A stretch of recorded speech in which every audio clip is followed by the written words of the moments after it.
Welcome to another episode of the Tobago House of Assembly's Post-Executive Council Media Briefing. This week, the Secretary for Finance and the Economy, Joel Jack, addresses the media. This afternoon, I also want to inform members of the media of a recent meeting between the Deputy Chief Secretary and the Minister in the Ministry of Finance and Economy, Senator the Honorable Alison West, which took place on Friday, 2nd February 2018. Minister West, during a visit to Tobago, during the early part of the morning, paid a courtesy call on the Chief Secretary, and later on, during the morning, Minister West, together with myself and a team from the Division of Finance and the Economy, we convened a meeting as we discussed the Trinidad and Tobago Revenue Authority. As we might recall, the Trinidad and Tobago Revenue Authority is one of the key deliverables of the Ministry of Finance and the Economy in fiscal 2018, and this was outlined in the National Budget presentation last year by the Honorable Minister of Finance. We expect that the legislation will be tabled in Parliament soon, and the Minister took the opportunity to meet with the Division of Finance and Economy as we discussed the related issues regarding the rollout of the Revenue Authority, its likely impact on Tobago and the Tobago House of Assembly. The Minister also met with employees of the Board of Inland Revenue and as well as the Customs Department. And as well as she took the opportunity to update employees of the plans moving forward in terms of the rollout of the Trinidad and Tobago Revenue Authority. The Minister, I just want to commend the Minister for taking the time to meet with the Tobago House of Assembly, and the Minister is also intended to return to meet with some of the stakeholders, including the Trinidad and Tobago chapter of the Chamber of Industry and Commerce, and as well, the Minister also pledged to continue the dialogue and to continue the consultation as the Trinidad and Tobago Revenue Authorities roll out in Tobago. We are desirous that the proposed Revenue Authority serves as a model and that we will have improved efficiency in the collection of all forms of taxes and duties. And the Minister has also given the assurance to me as Deputy Chief Secretary and as well as to the Chief Secretary that we will keep open dialogue. We will treat some of the issues that were raised at the meetings with the employees and to liaise with the Office of the Chief Secretary and myself as we map out the way forward. I think we left the meeting very satisfied with the cogent and frank discussions of the employees, and we left the meeting confident, knowing that we're on the right track towards making the Revenue Authority a flagship agency in terms of the collection of duties and taxes. So I want to commend the Minister in this regard for taking the time out to come to Tobago. This afternoon, I also want to update members of the media of a recent meeting between the IEDB and the Tobago House of Assembly as we continue to advance sustainable socioeconomic development here in Tobago. And the meeting with the IEDB and the Tobago House of Assembly focused primarily on climate change and adaptation and coastal infrastructure to treat with sea level rise and coastal erosion. We met with the team of the Inter-American Development Bank on Thursday, 1st of February, to discuss possible areas of collaboration. In addition to broad developmental issues that were discussed, special consideration was given to coastal management and protection for the island, in keeping with the IDB's Climate Resilience Coastal Zone Management Program. During the meeting, key coastal areas in Tobago were identified as sites for possible intervention. And we will continue to work, and we continue to be in dialogue with the IAB to see if we can obtain the necessary funding to treat some of the challenges of coastal zone erosion, sea level rise, and as well as to assist in implementation of mitigating strategies to treat with these issues. The IDB's Chief Operating Officer, Chief of Operations in Trinidad and Tobago, Ms. Karina Cockburn, and her four-member team, they will continue to work with the Tobago House of Assembly, as well as the Ministry of Planning and Development, and the Ministry of Works and Transport's Coastal Protection Unit, to support the execution of this program, the Coastal Zone Management Program initiative across Tobago and Trinidad. I just want to thank the IDB because it was through the support of the IDB that, as I previously announced at the Post-Executive Council media briefing, that the Division of Finance and the Economy, we were able to execute a number of important projects, namely the establishment of our public-private partnership policy framework, and as well as effecting the Tobago Infrastructure Investment Plan. I also want to thank the IDB for their support on a number of assembly projects, and I think the one that we might recall quite easily will be the construction of 5 early child education centers throughout Tobago. I believe that these initiatives are positive indicators of the bank's strong commitment to the overall development of the island, and we need to be House of Assembly. We look forward to a continuous, harmonious and effective working relationship with the IDB as we seek to advance this island's developmental goals. I previously mentioned the Tobago Infrastructure Investment Strategy, and I'm pleased to announce this afternoon as well that the Executive Council recently approved the development of a Tobago Infrastructure Investment Strategy. Just to give a bit of background on what an investment, typical infrastructure investment strategy is. An infrastructure investment strategy defines a country's investment priorities for its infrastructure over an extended period of time. The aim of such a strategy is to deliver economic, social, and environmental benefits to the citizenry through the production of a defined and costed infrastructure plan. The term infrastructure refers not only to the traditional or physical infrastructure work that we know, structures such as road and bridges, but it also includes economic and social infrastructure essential for socioeconomic development. Priorities are determined not only by individual economic value, but also by the wider impact on stakeholders and the public. The commissioning of an infrastructure strategy and the associated medium-term Tobago infrastructure plans will be utilized internally to inform this island's spatial development strategy, and also to address the 8 pillars of the Comprehensive Economic Development Plan, which focuses on improved infrastructure and utilities, among other development goals.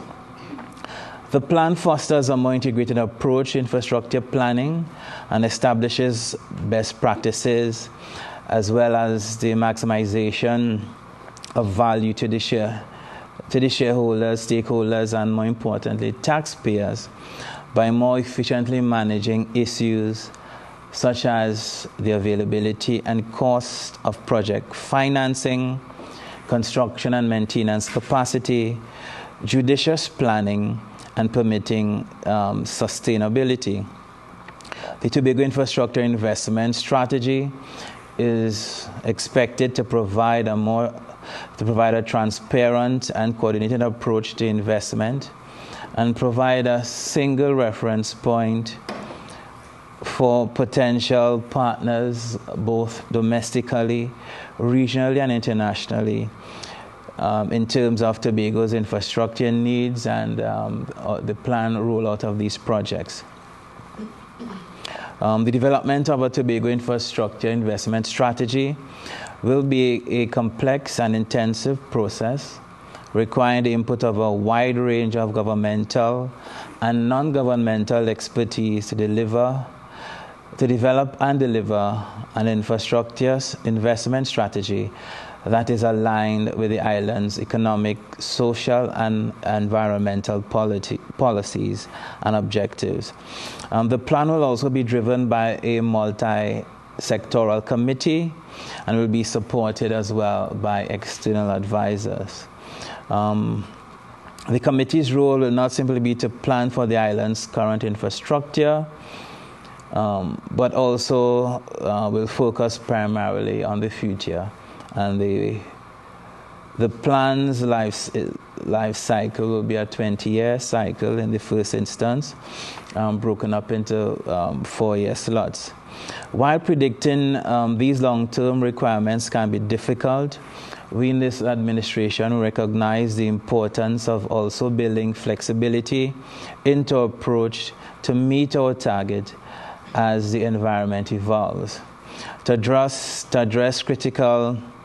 our current critical needs, the core committee will be comprised of planners, engineers, project managers, technical staff, representatives of utilities and environmental agencies, as well as financial and economic analysts and social scientists to ensure that a responsible cross-section of decision makers are represented, and to capitalize as well on opportunities for linkages between divisions, department, and the various agencies. We also believe that it is prudent to include representation from the private sector, civil society, as we seek to ensure that we secure the necessary support from a wide array of stakeholders. Over the next year, the committee will work with external advisors to devise a strategy and to build capacity internally to formalize and adapt the Tobago Investment Infrastructure Plan and its delivery as innovation occurs and the socioeconomic environment in Tobago changes. So that, in a nutshell, ladies and gentlemen, is a bit of some background information on the Tobago Infrastructure Investment Strategy and the rationale for developing this strategy as we seek to move to extend our planning horizon beyond just the normal short-term limit. Finally, I also wanted to highlight the Tobago Export Development Program. This took place on Friday, 2nd February. The Victor Bruce Financial Complex, hosted by the Division of Finance in collaboration with the Ministry of Trade, the Division of Finance and Economy, and Export TT. This program will allow for 13 Tobago entrepreneurs to receive specialized training and support over the course of the next 12 months towards preparation for export, and as well as to facilitate a sustained presence in external markets, both regionally and internationally. The training began on Friday with an orientation session, followed by an all-day training workshop on Saturday, the 3rd of February, facilitated by the Intellectual Property Office. This session also included one-on-one consultations for participants, and let me say, judging from the excitement at the launch on Friday, and as well as the participation of persons on Saturday, I think this program will augur well for us, and in keeping with our mandate in terms of taking entrepreneurs to the next level. A lot of those entrepreneurs who are part of this program would have received seed funding from the Business Development Unit. And as Secretary of Finance and Economy, I am very excited about this initiative. Some of the participants will also join fellow entrepreneurs in Trinidad for a pre-Carnival Trade Expo hosted jointly by the Ministries of Trade and Industry and Tourism. And in this regard, please let me convey my thanks to Senator the Honorable Paula Gopi-Scoon, and as well the Honorable Shamfa Cudjoe, Ministers of Trade and Industry and Minister of Tourism, for their support in respect to this initiative in Trinidad. In the past, the Division of Finance would have collaborated with Export TT on a number of initiatives, such as the craft and gift shows in Barbados, agri-processing shows in Jamaica, and as well as the recent trade show in Cuba. We also convened joint participation in 2014 and 2015 at the New York Fancy Food Fair, and it was at this food fair in the United States. I believe it was 3 of our exhibitors gained entry into the U.S. market. And we also participated jointly with Export TT in the Inward Buyers Mission in 2014. A number of members of staff of the Strategic Business Unit also participated in the International Trade Specialist Certification Program facilitated through Export TT. And as well, a number of our members of staff and clients received various training support, and this was done in conjunction with Export TT.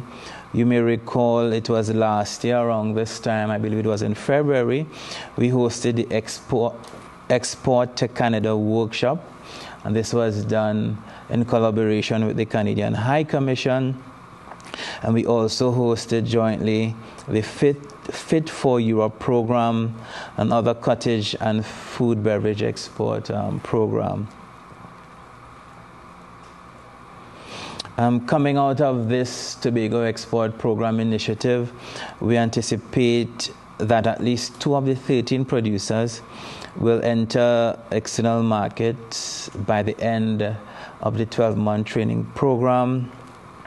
And a number of the persons who were selected include Miss Anola de Freitas Martin, Anthea's Treasure Trove, Bath and Body Products, Miss Avian Thomas, Ocean Designs, handbags, totes, accessories, Miss Biana Edwards, Tobago Teas, Miss Charmaine Springer, Springtime Foods, pre-cooked dumpling and pones.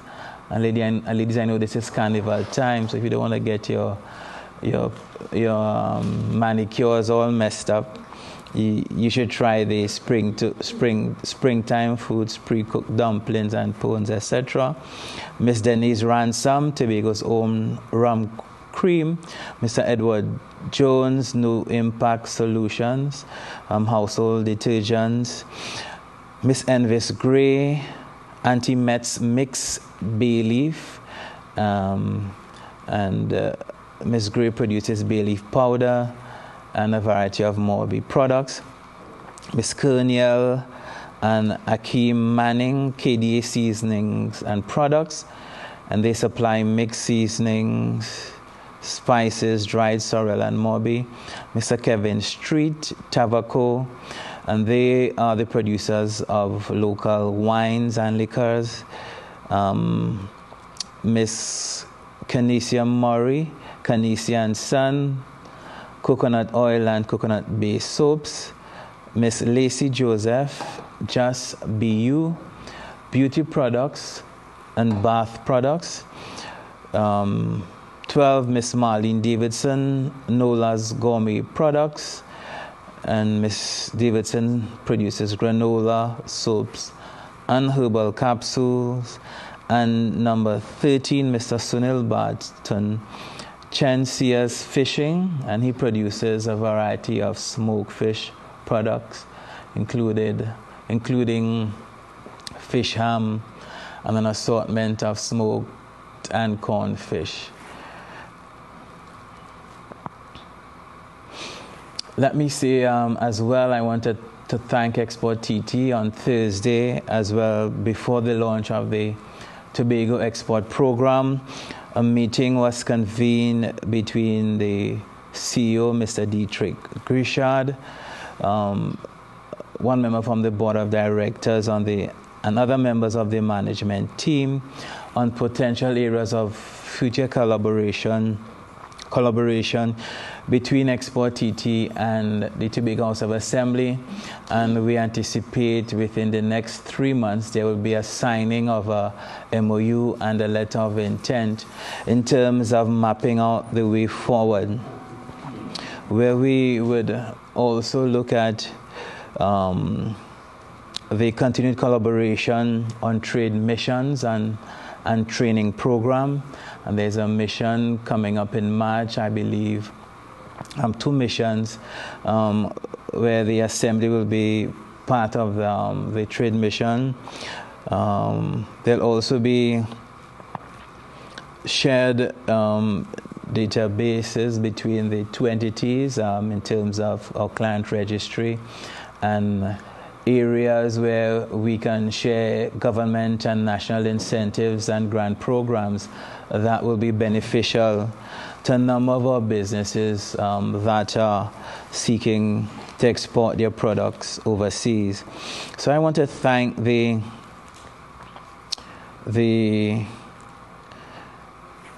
Minister of Trade and Industry, the Honorable Senator Paula Gopi-Skoon, for her support in this initiative as we continue to execute a number of plans to ensure that we continue on our diversification efforts as we seek to assist entrepreneurs and to assist them by taking them to the next level.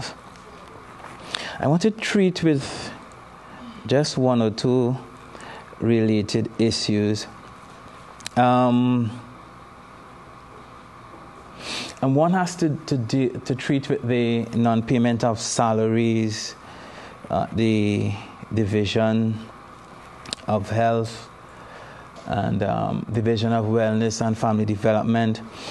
As it relates to the non-payment of salaries, I'm informed by the Secretary, Dr. Carrington, that as of Friday, payment of salaries, January salaries to workers, they would have received all outstanding payment.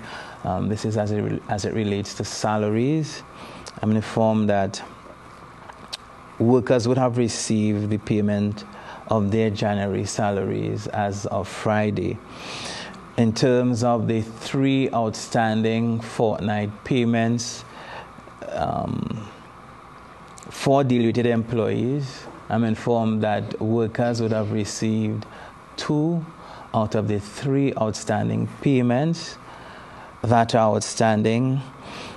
And as it relates to the 3rd fortnight, 50% of the employees would have been in receipt of the outstanding third fortnight pay, and all outstanding wages will be settled by the end of February. I also want to place on record and to inform members of the media that the Division of Health, Wellness and Family Development is in receipt of the necessary releases to treat with these outstanding payments. Additionally, as it relates to all outstanding payment as it relates to rental charges, there's an issue of 3 outstanding payment for 3 outstanding months, and as it relates to the rental of the TRHA's facility at Doretta's Court. And let me again place on record that the landlord has been paid for the 3 outstanding payments, not 4 as I've seen this morning in one publication. And I'm also pleased to inform members of the media that the Division of Health and Wellness, that they are treating with the administrative challenges, and they're bringing all these outstanding payments to date. Bringing all these outstanding payments up to date, But let me also, if I entertain a couple of questions, I just want to urge my fellow colleagues, especially members on the opposite side, in terms of, as it relates to some of the statements that they are making, and as while we attempt to score political points, we also have to be mindful that we place accurate information in the public domain. I'm a bit disappointed by a recent statement by the minority leader as it relates to the Chief Secretary, indicating that he was not in support of the Tobago Police Bill. I want to place on record that this administration, we are in support of the Tobago Police Bill. Again, I want to urge members, let us be responsible and let us not put let us not be dishonest or disingenuous with our statements in the media. So again, just want to place it on record that the Chief Secretary and this administration, we are in support of the bill, and also we are supporting and working with the various arms of the national security to ensure that crime in Tobago is kept at a minimum. Superintendent Joan Archie outlined, I think it was a couple of days ago in the media, in terms of an increase in the complement of officers in Tobago, and that strength will be increased by about 25 officers in the first instance. And we are committed to a crime-free island. The Chief Secretary and myself, we are in discussions as it relates to various initiatives that we will implement, and we will announce a few of them later on, probably in the next quarter or so. We'll be coming to the public and members of the media in terms of outlining some of the our crime initiatives, working together with ACP Moore, Superintendent Archie, and other arms of the Ministry of National Security, as we seek to protect Tobago and to keep Tobago crime-free, and that we can really live the mantra of this beautiful island: clean, green, and safe and serene. Thank you for staying with us for the Tobago House of Assembly's Post-Executive Council Media Briefing for the week ending February 10th, 2018.